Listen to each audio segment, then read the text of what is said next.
घर की औरत। कहते हैं ना, घर दीवारों से नहीं, उसके अंदर रहने वाले लोगों से बनता है।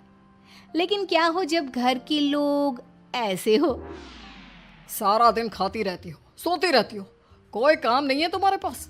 ऊपर से बहू के आ जाने के बाद तो तुम और निकम्मी हो गई हो। दिखावे के लिए हाथ में माला पकड़ ली है, बाकी कोई काम नहीं करती। अरे कैसी बात कर रहे हैं? अब तो बहू आ गई है, अब तो मेरी बेइज्जती करना बंद कर दीजिए। जैसे तैसे मेरी तो जिंदगी कट गई, गालियां खा खा कर। अरे उस बेचारी को तो छोड़ दीजिए। तभी बेटे के जोर जोर से चिल्लाने की आवाज आती है। कहा था ना तुमसे रिजाइन कर दो, क्यों नहीं किया? और ये पर्स लटका कर कहाँ निकली? चलो कमरे में, काम करो घर का। बहू बेटे की लड़ाई सुनकर सास ससुर बाहर आ जाते हैं। सामने खड़ी होती है नई नवेली बहू रीमा।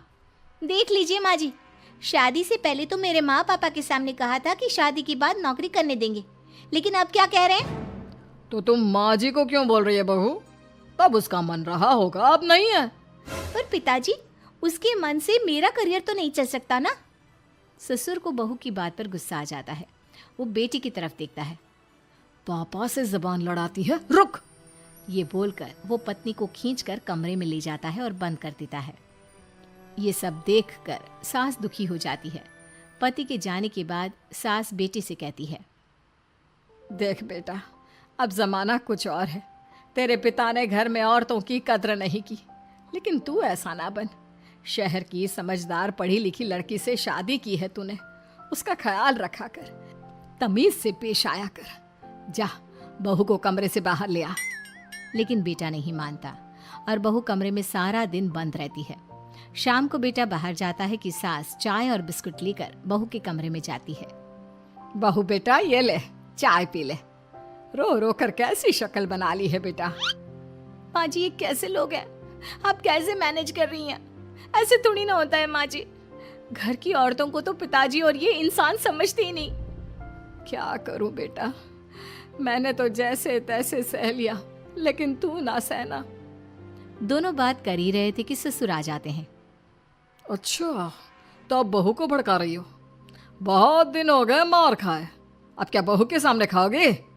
जाओ यहाँ से, और जरूरत नहीं है ज्यादा इस लड़की को सर पर चढ़ाने की, समझी?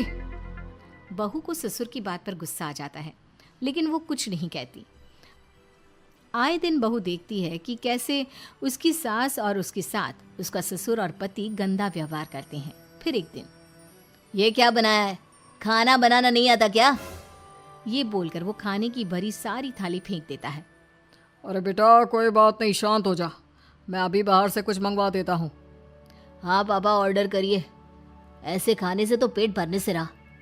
वैसे खाना तुमको बनाना आता नहीं और बाहर जाकर नौकरी करना चाहती हो। अरे तुम जैसे को तो पूछते भी नहीं है बाहर। बहू को पति की बात पर गुस्सा आता है, तभी सास बोल पड़ती है। तेरे से ज्यादा पढ़ी लिखी है, वो तो तूने इसे कहा था कि तू नौकरी करने देगा तो तुझसे शादी कर ली, वरना ना ही करवाते इसके माँ बाप तुझसे शादी इसकी।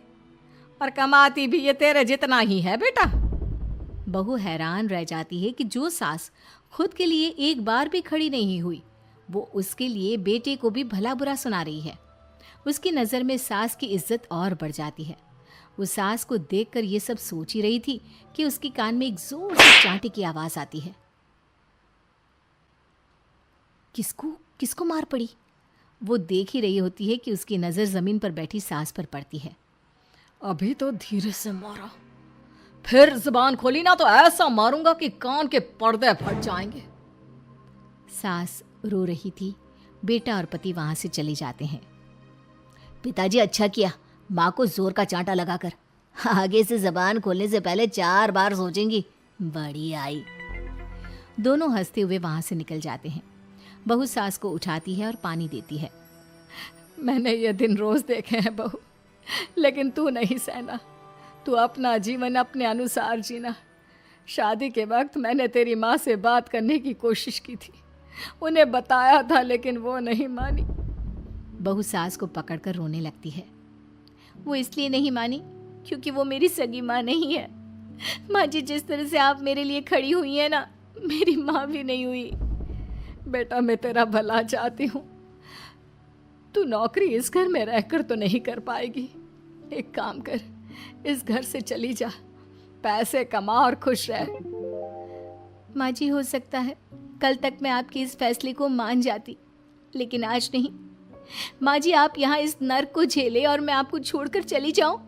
नहीं, कभी नहीं। अगले रोज, सुनिए, वो क्या है ना, मुझे कुछ कपड़े और गहनों की ज़रूरत है, तो ज़रा पैसे दीजिए ना। अब आप घर के मर्द हो तो पैसे तो आपसे ही मांगूंगी ना, बुरा तो नहीं लग रहा ना आपको? नहीं नहीं, बुरा क्यों लगेगा, ये लो कार्ड, कर लेना शॉपिंग।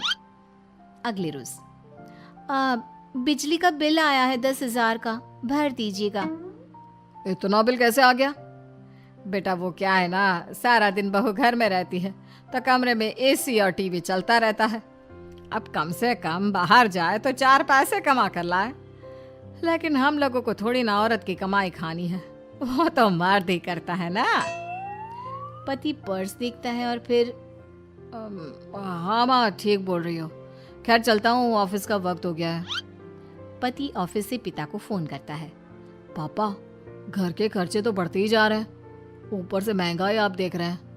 मैं सोच रहा हूँ क्यों ना मीना को नौकरी के लिए हाँ कर दूँ, 4 पैसे ही लाएगी ना घर में। वो तो तू ठीक बोल रहा है, लेकिन ये औरत की जात, कल को 4 पैसे कमाने लगे तो यह नहीं कि सर पर चढ़कर नाचे। हाँ पिताजी, बात तो सही है, वो तो आप हैं जो माँ को मुट्ठी में रखा है, वरना मेरी वाली तो। खैर, सोचते इस बारे में।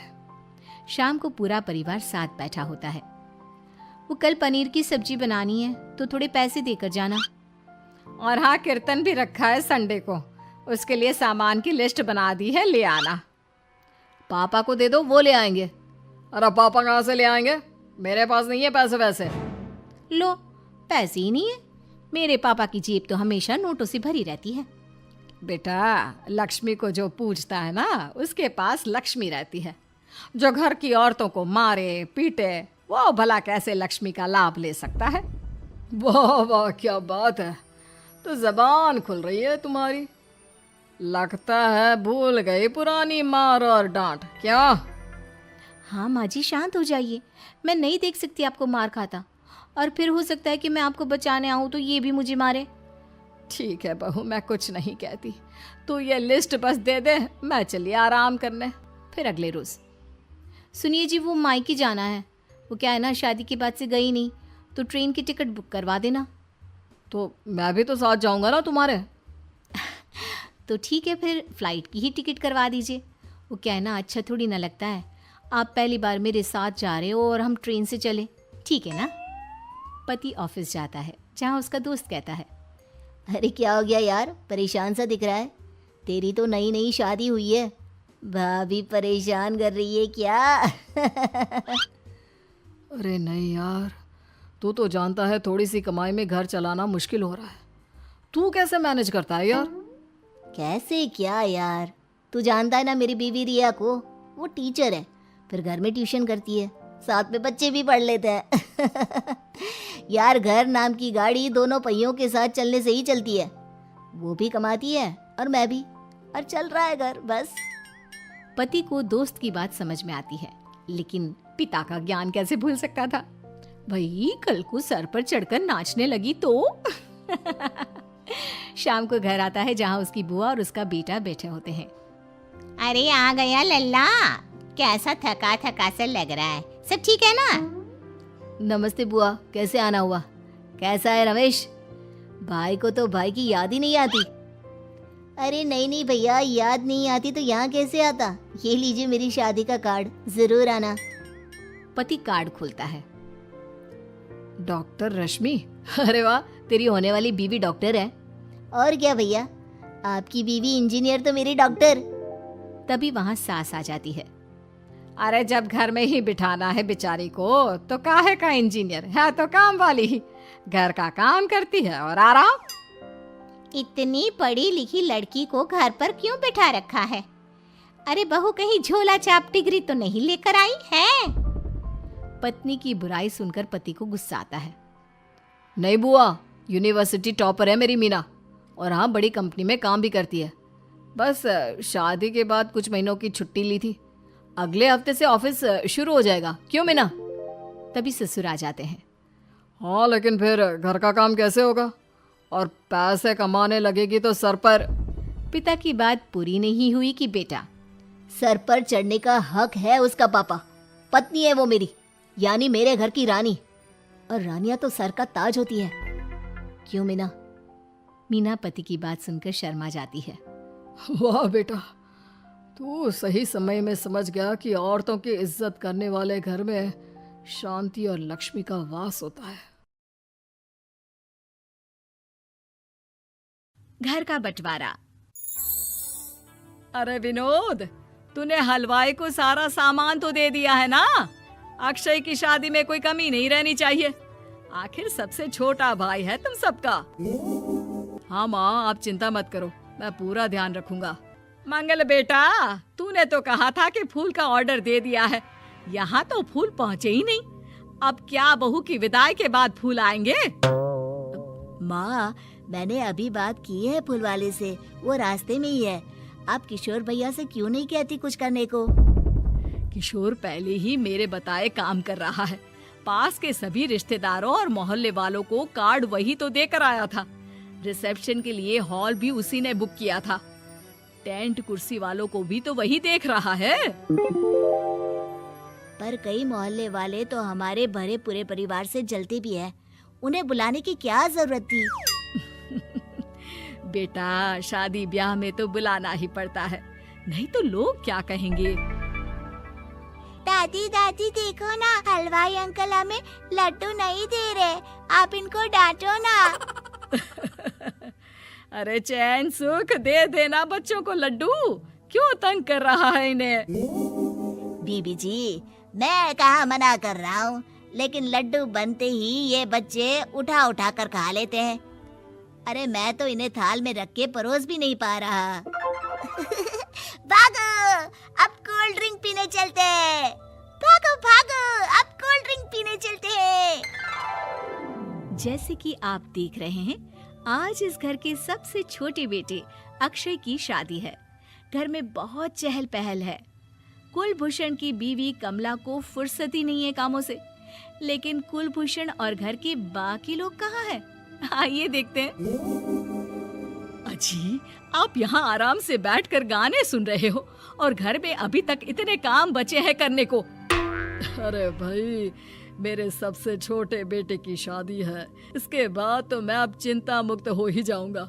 और फिर घर में तुम हो, बेटे बहुएं हैं, तुम लोगों के होते हुए मैं क्यों काम करूं? मैं तो शान से बेटे की शादी में जाऊंगा तैयार होकर। अरे ठीक है, अब आप आराम ही कीजिए। एक बार अभिषेक की बीवी आ जाए, फिर मैं भी आराम करूंगी और मेरी चारों बहुएं पूरे घर की जिम्मेदारियां संभाल लेगी। इतना कहकर कमला वापस अपने काम में लग जाती है। बेटा भी, तू अब तक तैयार नहीं हुआ? किससे बात कर रहा है फोन पर? तैयार कैसे हूँ? सैलून जाने से तो आपने मना किया है, क्योंकि मुझे हल्दी लग चुकी है। भाभियों को देखो, सुबह से पार्लर में है।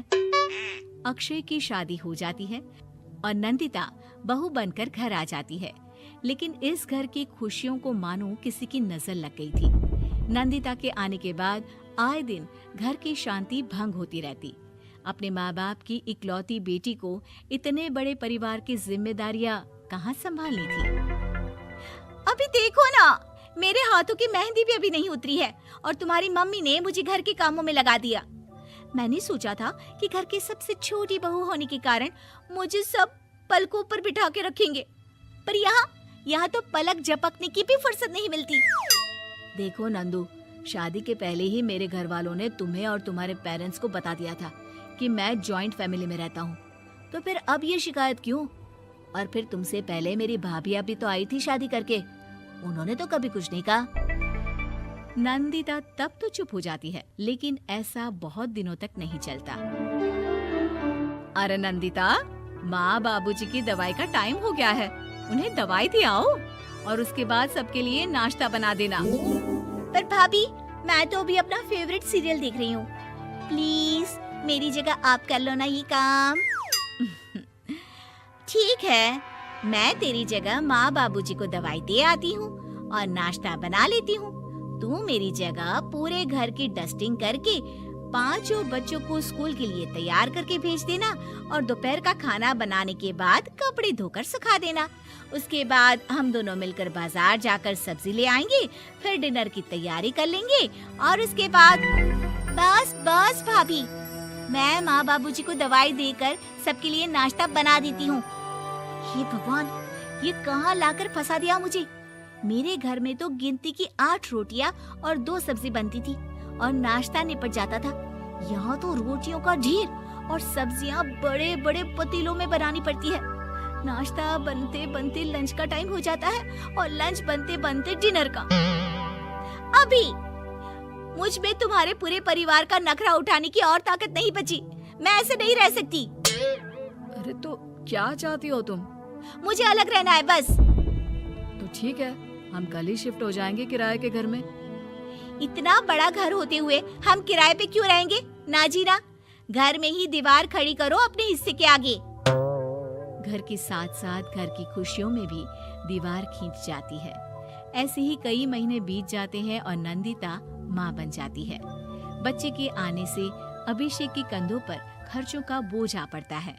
अभिषेक का बोझ कम करने के लिए नंदिता भी पार्ट टाइम जॉब कर लेती है, लेकिन इससे उसके सर पर नौकरी, घर और बच्चे की जिम्मेदारी बढ़ जाती है। नंदिता, ये क्या है? तुमने घर भी ठीक से साफ नहीं किया, ना ही मेरे कपड़े धुले हैं। चिंटू के बाल भी कटवाने जाना था, देखो उसके बाल कितने बढ़ गए हैं। अरे करती क्या हो पूरा दिन तुम? मैं करती क्या हूँ? तुम्हारा नाश्ता और लंच बनाने के बाद चिंटू को डे केयर सेंटर पर छोड़ कर आती हूँ, फिर खुद ऑफिस जाती हूँ। पूरा दिन काम करके आने के बाद बिना आराम किए बाजार से सब्जियाँ लेकर आती हूँ, घर आकर खाना बनाती हूँ, चिंटू को देखती हूँ और क्या करूँ मैं? तो किसने कहा था अपने सर पर इतने काम लेने को? मत जाओ ऑफिस। ऑफिस जाए बिना घर के खर्चे कहाँ से पूरे होंगे? चिंटू की डे केयर का खर्च, उसके लिए बेबी फूड का खर्च, प्रेस वाले का खर्च, ये सब तुम्हारी सैलरी से होता नहीं है। अगर परिवार से अलग नहीं होती तो इतनी मुसीबतें नहीं उठानी पड़ती तुम्हें परिवार के साथ मिलकर काम करने में दिक्कत थी, लेकिन काम तो अब भी बहुत है तुम्हारे सर पर। चिंटू को भी डे केयर भेजने की जरूरत नहीं पड़ती। उसको गोद में खिलाने के लिए दादा दादी और घर के सभी बड़े होते। उसके साथ खेलने के लिए उसके भाई बहन भी होते। मेरे तीनों बड़े भाइयों के बच्चे भी बड़े हुए हैं, लेकिन बिना महंगा बेबी फूड खाए, क्योंकि मेरी माँ और भाभियाँ बहुत अच्छे से जानती है कि बच्चे को क्या खिलाना चाहिए। बिजली के बिल जैसे खर्चे भी सब मिलकर बांट लेते थे। लेकिन तुम्हें तो सबसे अलग रहने में ही मजा आता है, तो अब शिकायत क्यों करती हो? बस करो अभिषेक, बस करो। मैं मानती हूँ कि मैं गलत थी।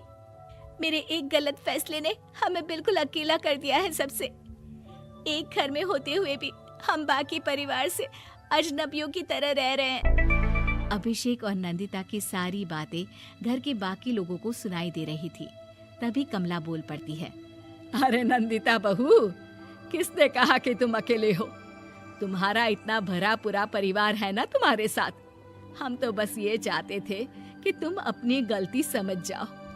अगर हम तुम्हें समझाते तो शायद तुम ना समझती, लेकिन अपनी गलती का एहसास तुम्हें खुद हो गया है, तो अब तुम समझ चुकी हो परिवार में एक साथ रहने का मोल क्या होता है। मम्मी जी, मुझे माफ कर दीजिए, अब ऐसा दोबारा कभी नहीं होगा।